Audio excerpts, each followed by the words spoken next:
நேற்றும் இன்றும் என்றும் மாறாது வீற்றிருக்கும் பரலோக தகப்பனின் பிள்ளைகளாகிய உங்கள் அனைவருக்கும் நம் இரட்சகர் மெய்ப்பருமாகிய இயேசு கிறிஸ்துவின் நாமத்தில் அன்பின் வாழ்த்துதலையும் வணக்கத்தையும் தெரிவித்துக் கொள்கிறேன். இன்றைக்கு நாம் தியானிக்க தெரிந்து கொள்ளப்பட்ட வேத வாக்கியம் எபேசியருக்கு எழுதின நிருபம் 2ஆம் அதிகாரம் வசனம் 16. பகையை சிலுவையினால் கொன்று அதனாலே இருதிறத்தாரையும் ஒரே சரீரமாக தேவனுக்கு ஒப்புரவாக்கினார். ஆமென். கம்யூனிஸ்ட் தேசங்களுக்கும் அமெரிக்க தேசத்திற்கும் இடையே பனிப்போர் நடந்து கொண்டிருந்த காலம் அது. அமெரிக்க தேசத்தை சேர்ந்த ஊழியர் ஒருவர் ருமேனியா தேசத்தில் வெளியரங்கமாய் சுவிசேஷம் அறிவிக்க தடை இருந்தும் இரகசியமாய் சில ஊழியங்கள் செய்யும்படி சென்றிருந்தார்.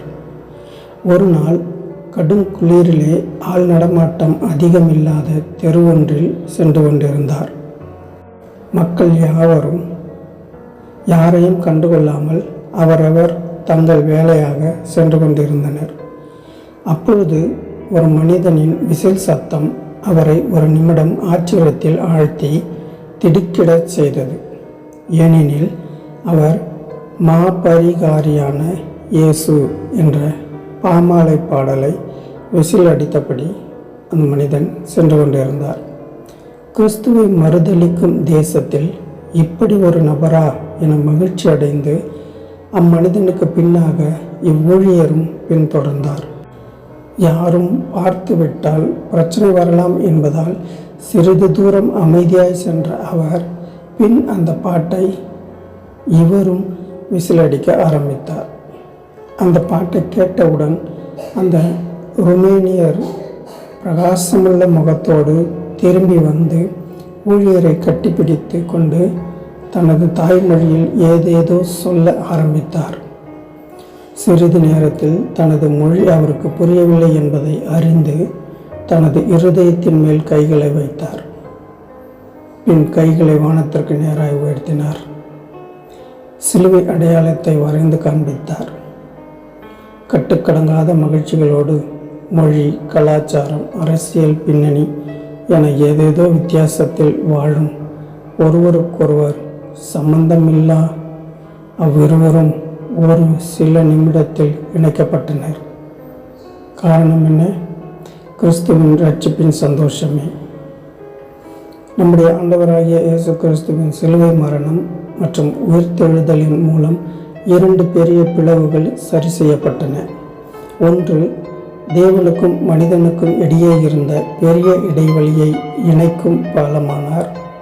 இரண்டாவது, உலகில் உள்ள ஒவ்வொரு தனி மனிதனுக்கும் இடையே உள்ள இடைவெளியையும் சரிபடுத்தினார். எப்படியெனில், மனிதனால் சராசரியாய் மற்றொருவரை நேசிப்பது கடினமான காரியம். மனிதன் மற்றவர்களிடத்தில் முகரீதியாக சிரித்து பேசினாலும் மற்றவருக்கு இடையே உள்ள கருத்து வேறுபாடுகளால் இருவரின் இதயத்திற்கும் இடையில் பெரிய இடைவெளி உண்டு. அதை கிறிஸ்து பகையை சிலுவையினால் கொன்று அதனாலே இருதிறத்தாரையும் ஒரே சரீரமாக தேவனுக்கு ஒப்புரவாக்கினார் என்ற வசனத்தின்படி ஒப்புரவாக்குகிறார். ஒரு மனிதன் தன் சொந்த குடும்பத்தையே முழுமனதோடு நேசிப்பதில் குறைவுபடும் போது சிலுவை எப்படி சம்பந்தமில்லாத இருவேறு மனிதர்களை இணைத்தது பார்த்தீர்களா? வேதமில்லாத உலகத்தின் சில கொள்கைகள் மக்களை ஓரளவிற்கு இணைக்கக்கூடும். ஆனால் இருவேறு மனிதர்களின் இதயங்களை அன்பினால் இணைக்க தேவனால் மட்டுமே முடியும். சிலுவையினால் மிகப்பெரிய பாவியும் கிறிஸ்து அவனுடைய பாவத்தை மன்னிக்கிறதுனால் தேவனோடு ஒப்புரவாகும்படி செய்கிறார். அது மாத்திரமல்ல, மற்ற கிறிஸ்தவர்களோடு ஒரே சரீரமாக இணையும்படியும் செய்கிறார்.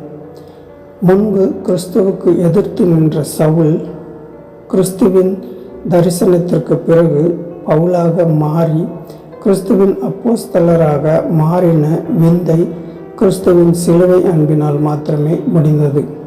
அல்லேலூயா, ஆமென். நாம் ஜெபிக்கலாம். எங்களை அதிகமாய் நேசித்து வழி நடத்தும் நல்ல தகப்பனே, உமக்கு கொடான கொடி நன்றிகளை ஏறெடுக்கிறோம் ராஜா. பகையை சிலுவையினால் கொன்று அதனாலே இருதரத்தாரையும் ஒரே சரீரமாக உமக்கென்று ஒப்புரவாக்கினாரே, உமக்கு ஸ்தோத்திரம்.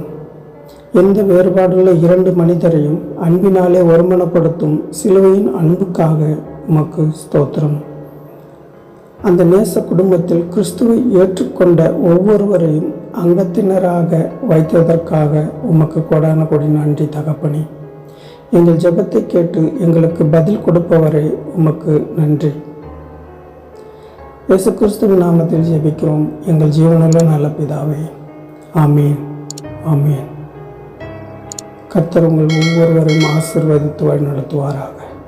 God bless you all.